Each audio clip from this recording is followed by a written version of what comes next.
Brother lads, welcome back to Cossy Podcast. My name is Cossy. Good morning, good afternoon, good evening, wherever you are in all parts of the world. Welcome back to the channel. Welcome back to a brand new video.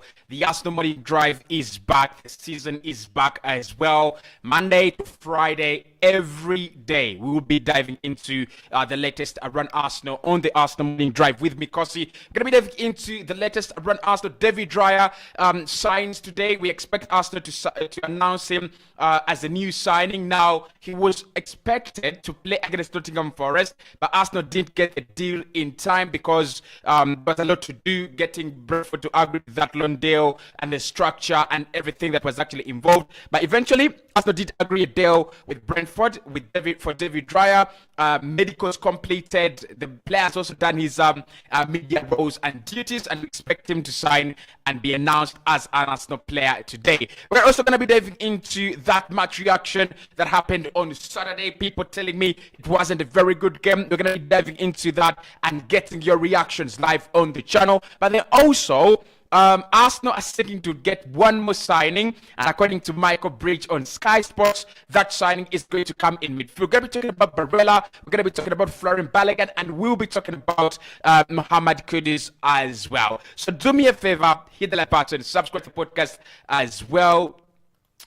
Make sure you've subscribed. Make sure you are, make sure you're joining me live as well in the comment box below. Right, let's start off with that David Raya story. Let's start with that story, which is actually the highlight of the Monday morning, which is actually the biggest story on Monday morning. Apart from the Julian Timber injury, which is actually kind of a setback for us this morning and this week, David Raya is the biggest story we have at the moment. So Arsenal expected to announce him today. He might be putting on shirt number 34.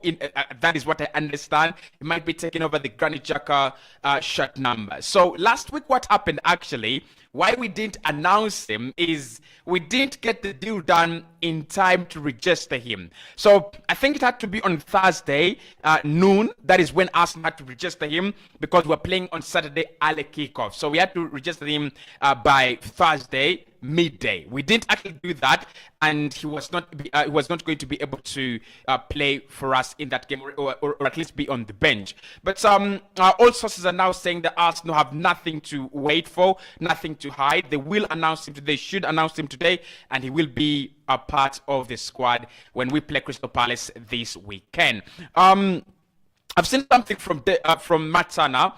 Football London have actually done an interview on Matt Turner asking him, what do you think is the best way to beat Aaron Ramsdale as a goalkeeper, and what's the advice he could give to David Raya in order to beat Aaron Ramsdale? And he said, if you want to beat Aaron Ramsdale, it's going to come from your culture, your work ethic, and your willingness to fight for the sport, but also the ability to support Ramsdale and the ability to support the team as well. He says the time has been at Arsenal.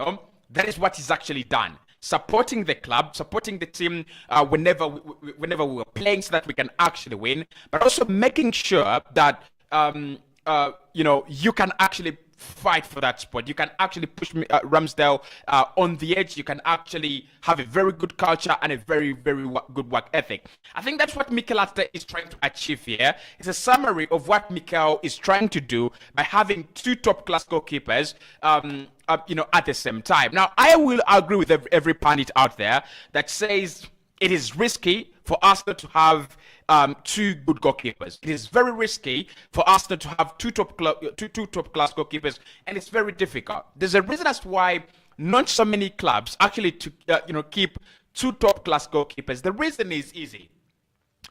Goalkeepers are not like other players. So when you have a goalkeeper like Aaron Ramsdale, you expect him to play in the UEFA Champions League. You also expect him to play in the Premier League. You don't expect that, interchangeability between goalkeepers, like maybe between Timber and White or Timber and Alexander Zinchenko. Goalkeepers are very durable most of the times.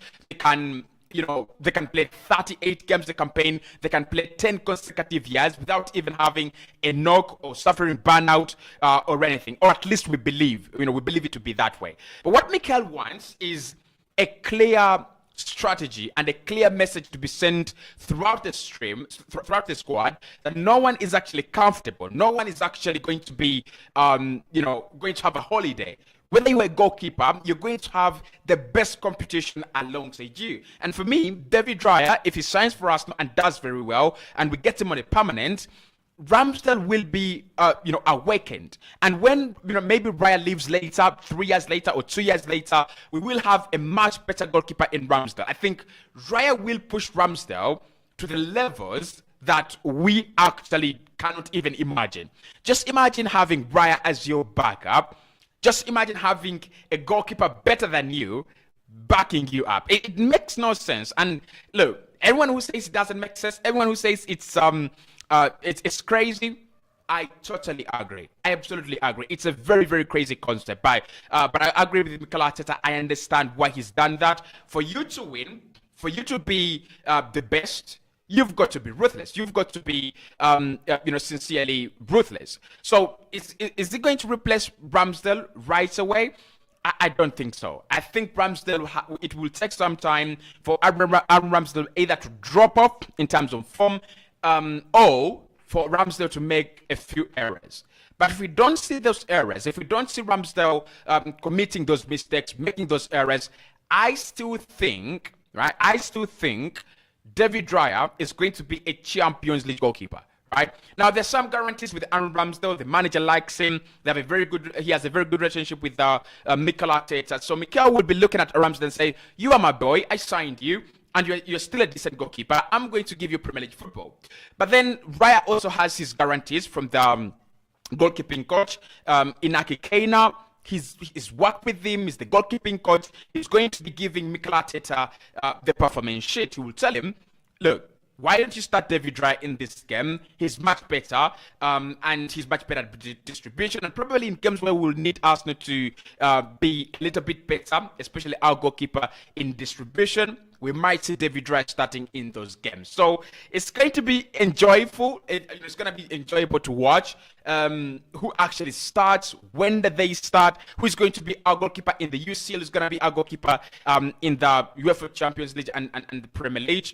But what I would say, Arsenal should go with David Raya in the UEFA Champions League, Ramsdale in the Premier League, because dropping Aaron Ramsdale for the Premier League, for him to play in the UCL, he looks like a young goalkeeper who massively depends on his confidence levels, and also really depends on the amount of love he receives. Now, I'm going to give him a lot of credit, because when he came at Arsenal, he has said himself that so many people abused him, so many people called him, things that you cannot even imagine. So many people told him, "Shut up, Ramsdale. You're not good enough to play for this club. Where did you come from? You're a relegation margin," and all things like that. And it's actually proven them wrong. He's actually done very well as a young goalkeeper. So I think his performances really depend on the mood of the club, and they also depend on how good we are. You've seen him when Arsenal in that, seamless moment of, beauty and very good, that consistency of winning games. Ramsdale is at his top. But when Arsenal crumble, when Arsenal are really not in a very good shape, and you need your centre-backs and goalkeeper to stand in for you and probably keep a clean sheet, he's not been that good. Maybe that's why Mikel has gone, how about I bring in a new goalkeeper who can, stand that pressure? How about if I bring in a goalkeeper who can actually be very useful in moments where the team is not doing very well? You need a savior. You need your goalkeeper to be a savior, and that player could be David Raya. So for me, my suggestion, guys, is Raya for the UEFA Champions League and Ramsdale for the Premier League. That is what I'm saying. I want your thoughts. I want your thoughts in the comment box below. Let me know, right? Let me know. Raya for the Champions League, Ramsdale for the Premier League. That is my opinion, right? That's my opinion. Let's see what people are saying in the morning. Good morning, by the way. Make sure you're always tuning in. The morning, the morning drive is actually back. Hussein Bayo says Barella. for you. Bio also says we want a striker or a right winger. This summer. You just says welcome David Raya. I can't wait to see him take Ramsdale's place and improve us on set pieces and issues. Exactly. I think also that's one of the reasons why Arsenal have decided to go for David Raya. He's another goalkeeper that has a lot of options and a lot of things to offer, especially like you said. Set pieces, he's very good. Actually, Jurgen Klopp has ever said one day that goalkeeper should be putting on shirt number 10. That is how good his distribution is. That is how good he is at assisting and just making sure that the ball gets into those final players. And with Kai Havertz now being a target man in those final areas of the pitch, Arsenal just have a very ready squad. Okay, Ameka says, good morning, Cossy. Good morning, Henry. Hope you're doing very well. Daniel says, bro, I will Arsenal sign any forward player, especially where Saka plays. Let's wait and see. Michael Bridge says that our focus is in midfield. Okay, Salim says Kudus. Okello says Barella. Hussein says we want to sign. We want to have clean sheets, and especially in our home games. Okay, I agree with that. I've already said that Arsenal need to improve on their home form. That is something Arsenal really need to work on.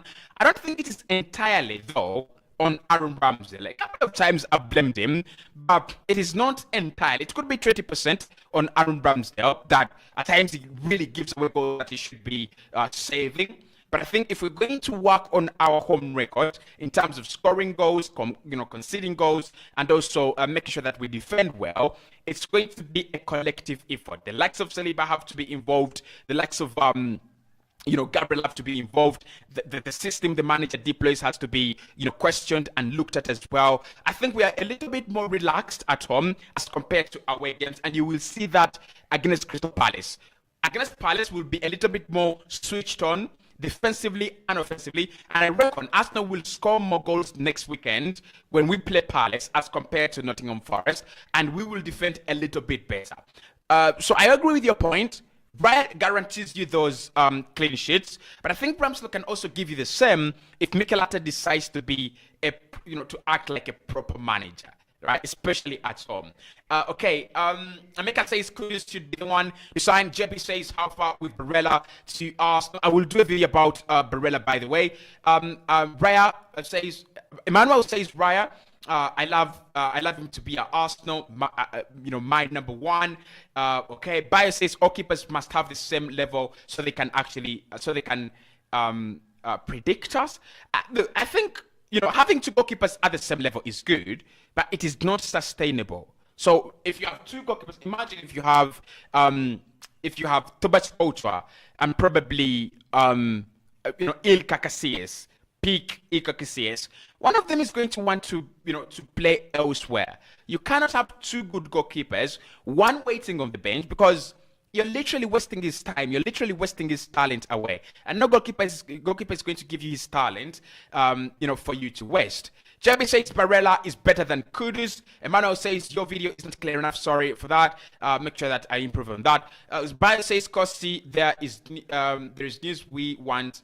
Gabriel Viega is going to be going to Napoli. So according to what I know, Gabriel Viega has agreed personal terms with Napoli. Napoli have tabled around 33 million euros for the signing of that. Is this Spanish? I think. And Rayo Vallecano are still trying to make sure that they can get more money out of his sale. But Arsenal will not sign Gabriel Viega this summer. I think it was either Kai Havertz or Gabriel Viega, and Arsenal, Mikel Arteta decided that Kai Havertz is the best option. Okay. Debley says we need Kudus, and Valeri says I love Raya for his high spirits, especially in games. Fred says, morning, Cossy, we need two goalkeepers because injury can put us in trouble. Yeah, of course you need two goalkeepers. Look, I'm not saying. The truth is that every position needs depth. Okay, Arsenal do have a couple of goalkeepers, by the way. You saw Carl Hayne yesterday, or on Saturday, sorry. You saw Carl Hayne on the bench. That means that Arsenal do have another goalkeeper. There is Arthur Okonkwo as well, and Alexander Runarsson, and Martin, who has gone to Nottingham Forest as well. But the question is, what level are those two goalkeepers? What level are the two goalkeepers you have in the team? I think that's where Raya, comes in. He answers the question of quality rather than depth. Arsenal do have the depth already in the goalkeeping department, but the question is with quality, right? He adds absolute quality. Okay. I was saying news about Simba. We're going to be diving into that as well. Josh says, good morning. Definitely, it's, having Raya, but Arsenal needs a striker as well. That's Josh Olila. And Paul says, Cossy, Raya is good, and definitely he will change Ramsdale. For Champions League, let's go with Raya, a fantastic goalkeeper. Then EPL, it can be Aaron Ramsdale. Thank you so much for those comments in the comment box below. Keep them coming. I'm asking you right in the Q&A down there. Should we go for Barella or should we go for Mohamed Kudus? We're going to be diving into that topic very, very soon. But before we get there, I just wanted to spend a few seconds to talk about that game on Saturday. A couple of people have told me it wasn't a very good game. And since we are live, I would love to get your thoughts on the morning drive. Was it a bad game? Was it a very, very bad game for you? Or was it actually a fair one? Now, in my opinion, the way I saw the game, potentially I could have, bigger eyes and I could have a different angle looking at the game because I have to analyze it and give my thoughts on the channel after that. So probably I look at it in another perspective. I want your perspective as a fan. Was it a bad game? Now, by numbers, there is no way you can justify that it was a bad game in Arsenal's favor. We had 79 up to 80% ball possession. We had the numbers on our side, the shots on goal, and everything. However, there are 2 points that we have to talk about here. And we've done the reactions, so I'm not going to dive into everything that we've done on the channel yet already. There are 2 things that Arsenal struggled at. Number one was their creativity. Was it the availability and the addition of Kai Havertz in the team? I don't think so. But we struggle to create smooth passes. We struggle to create anything for Eddie Nketiah. Actually, apart from the goal that Gabriel Martinelli created for Eddie Nketiah, which was actually a half a chance, I don't think we really created chances for Eddie. And as a striker, despite the fact that I criticize him a lot, despite the fact that at times we criticize him, he will need service. He needs service. Saka, Martinelli, Trossard, Kai Havertz, Rice, they ought to create chances for our striker. So we struggle to create chances, and I spoke about this in the 5 things we learned from our preseason. And I said, it feels awkward, doesn't it? It really feels awkward. We do feel those hardships in scoring, and we feel the hardships in creating chances. Now, last season, it was a little bit fluid, but we also have to agree or disagree. Our creativity relied on 2 players. That was Martin Odegaard with around, was it 9 assists? Something like that. 9 assists, around there. And then Bukayo Saka, who had, I think, 10 assists around there. So that is where our creativity actually was coming from. Of course, the fluidity also came with Alexander Zinchenko and the role he played in the team. So the question for me in that game is, did we miss Alexander Zinchenko, or were we actually driven back by the introduction of Kai Havertz in the team? With Kai Havertz, I'm actually going to say he's not the problem, because even last season, Xhaka only created 7 chances and he only scored 7 goals. So I really think Kai Havertz will get those numbers. I really think Kai Havertz will get past 7 assists. He will get past 7 goals as well. So for me, the fluid system, and why we are actually a little bit, we look like a machine that doesn't have good oil. We look like a machine that, is lacking, is it grease, right? Grease, oil, right? I think our machine is not really well lubricated.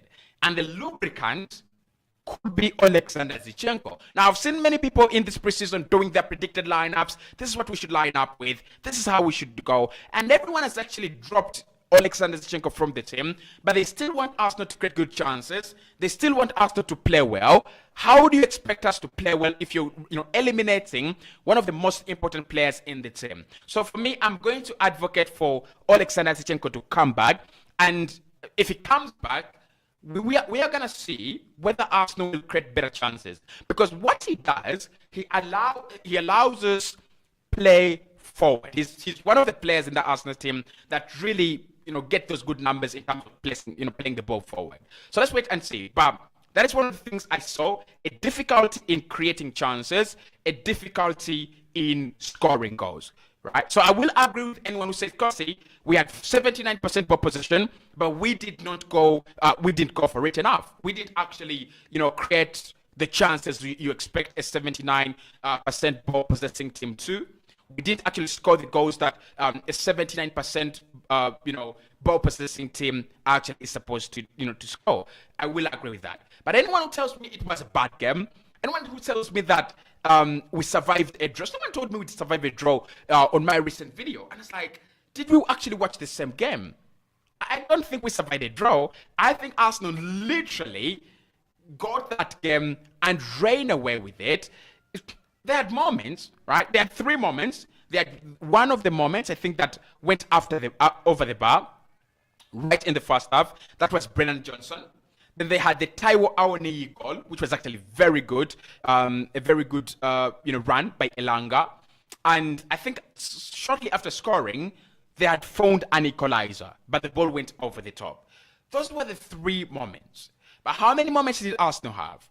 Rice had 2 good moments that were actually kept out by the brilliance of the goalkeeper. We scored 2 brilliant goals, Eddie Nketiah's and Saka's brilliant moments as well. And then I think Saka also had a little cameo where he decided in the second half to go for a kind of a flick, a back heel. I think he was being set up by Kai Havertz. And then Martin Odegaard as well. I think he was set up towards the end of the game. He was set up for a third, and then he just puts it wide and over. So we had moments, more moments than Nottingham Forest. So I don't think people should actually prioritize the moments of Forest as compared to our moments. We all had our moments. Yes, Forest looked dangerous on the break, but Arsenal looked dangerous throughout the game. But let me know your thoughts. I want your thoughts there on that game. Was it that bad? Were we that bad? Right? I want to know. Please says, I don't know who advised Mikel Arteta to sign Kai. Just a waste of money. Is he just a waste of money? Okay, Prince Femi. Daniel says, Cossy, we need forwards, but do we have the money? Now, we've spent 200 million, of course, after spending 200, and we've not actually brought in any kind of income. We might have to slow down, right? We might have to slow down a little bit. Salim says, Kudus is the guy. Okay, Saspo says, Havertz was a disgrace to have signed by Arsenal. Femi says, Nketiah doesn't fight for the ball like Jesus. I don't think yesterday it was about fighting for the ball, because yesterday we were in possession. I think there is one thing you guys forget. The times when Arsenal dominate the game 100%, and the times when Arsenal have to be in possession. Right? When Arsenal are out of possession. So when we are out of possession, then you can blame your striker Eddie, Kai Havertz, and whoever for not fighting for the ball enough. But like yesterday, those numbers, we were actually in position a lot of the time. I don't think Arsenal really had to fight for the ball that much. Okay, because you look at the momentum bar in that game, it was entirely Arsenal. There were like 1, 2, 3 moments where Forest came out to give us maybe give us a run for our money. Okay. Emeka says, I feel good. I feel we should have killed the game off a little bit earlier. We took the foot off the gas. I agree with you. And Mikel talked about this, but he said in the first half, we were all over them. But in the second half, we actually, took the foot off the gas pedal. Okay. Saspa says, I think Goodis will be better because we back up Saka and Martinelli. Okay, that is that's good for you. All right. And Emmanuel says first half was good, but second half I see no game after Timber got injury. I mean, he could have affected the game as well. It could have affected the game. Prince Femi says, because we need a striker, we can't rely on Edin Ketia. We just can't. City says updates on Alexander Zinchenko. Zinchenko is back. Zinchenko is back. Mikhail says Zinchenko is fine. So no issues with Alexander Zinchenko. He's fine. Should be coming back very, very soon as well. Chris says the game was good, but we need goals. Josh says we need to go for Barella. Okay, someone needs my West supply. It's in the description of the video, below the video. All it says Raya is more technical than Aaron Ramsdale, and Salem says Harvest must go. You want Kudus. Okay, let's get into the final part of the video, which is Arsenal and one more signing. Now, there are two names that are predominantly linked in the news for Arsenal at the moment. That is Mohamed Kudus and Nicolo Barella. And that is why I asked you in the comment box below. First and foremost, I did make a poll. Have you liked the video? If you've liked the video, answer yes and make sure the like is on the video. But also, in the Q&A, we are talking, if we're going to go for one more player, should it be Kudus? Should it be Barella? And according to the poll, according to the answers in the comment box below, you got, I've got more likes for Kudus more than, Barella. And for once, we are going to agree on this channel. I mean, we agree a couple of times, don't we? At least we agree that Arsenal had a good start to the game. We agree that Arsenal had a good start to the season. We also agree that we need goals and we need a striker, don't we? But I think at the moment, Arsenal really need Kudus. We need Kudus more than we need Barella. We need Kudus more than we need any other player. Why I think Kudus is a very good signing and would be a very good signing for Arsenal is what you all have said, but minus one more point. And that point is when Odegaard doesn't click. I've looked at the rating for Martin Odegaard on SofaScore, the star rating on Google after that game, and on every site. I wanted to compare his statistics site per site, and I wanted to look at his rating site per site. I tell you what, no site has given him a very good score. And I will give credit to Steve Cooper and Nottingham Forest, because they know if you want to stop Arsenal, you stop three players. You stop Odegaard, you stop Saka, and you stop Martinelli. They couldn't stop Martinelli, they couldn't stop Odegaard. Sorry, they couldn't stop Saka, so they did stop Odegaard to some extent. But that is the importance of Kudus. Kudus can back up Saka. There are games where Saka is not going to light up the show.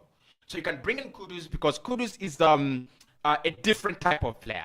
He loves isolating players and he loves the trickery. And of course, you see him a lot of the time if you either watch Ajax or Brighton or Arsenal, depending on where he would be this season. But I saw him on the weekend, and if you've seen the goal he scored over the weekend, it's a typical Bukayo Saka goal. So on top of backing up Saka and creating competition on the right hand side, Kudus can actually be a very good a very good Odegaard replacement. In games where Odegaard has been tactically targeted, we can play him until the 66th minute or maybe 70th minute, and then bring on Kudus just to create a difference. I think that unpredictability is something Mikel Arteta wants to achieve. I think Fabio Vieira was brought in to do that. He has shown us that he would rather play a very different role as compared to what Odegaard plays. And I don't think in this Arsenal team, apart from maybe, I don't see one player that can play what Odegaard plays. Maybe Charlie Patino, who has gone to Swansea. I can see Patino do that. But I don't see competition for Odegaard. So that's why I think Kudus would be the much better signing. But Mikel at the moment says we have to watch the market and see if opportunities arise. If Ajax can agree anything below to settle for anything below 40 million euros, I think it's a deal we can do. I mean, it would be a magnificent signing for Arsenal. Barella on the other side, Barella is Odegaard. Like, Barella is Odegaard levels. Barella is just Odegaard. So if we sign Barella, we would be not replacing or not competing with Saka, but we would be creating competition for Odegaard. I think in yesterday's game, just a switch from Odegaard to a player like Barella could have opened up the game, because we have all agreed that we didn't create enough chances. We have all agreed that the game was not as good as we expected. So, in my opinion, it should have been you bring in a player who can actually give you something different or similar to what Odegaard gives you, and probably that could open up the game and maybe even kill it off. Daniel says it's better we bring in Kudus. Mudali says Barella is so good, but now we actually need Kudus. Freddie says, because we are Arsenal fans, we Arsenal fans need to be patient and give Arteta time to give the best arrangement. It's going to take some time. I've said that before. The fluidity between the new players and the old players and the relationships, it's going to take some time, isn't it? It's going to take some time. So we need to give it time. I agree with you on that. Cossy network not clear here in Bale City. All right. And finally, Fred says, what about Timber's injury? So lastly, on Julian Timber's injury, today he's going to the scan. Okay. So the moment we get those results, the moment they are published, we are going to be knowing.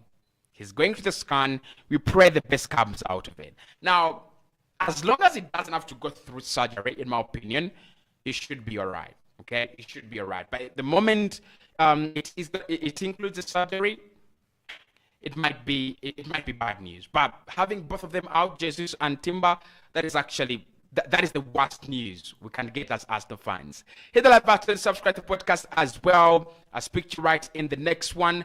This is the morning drive every Monday to Friday, exactly 10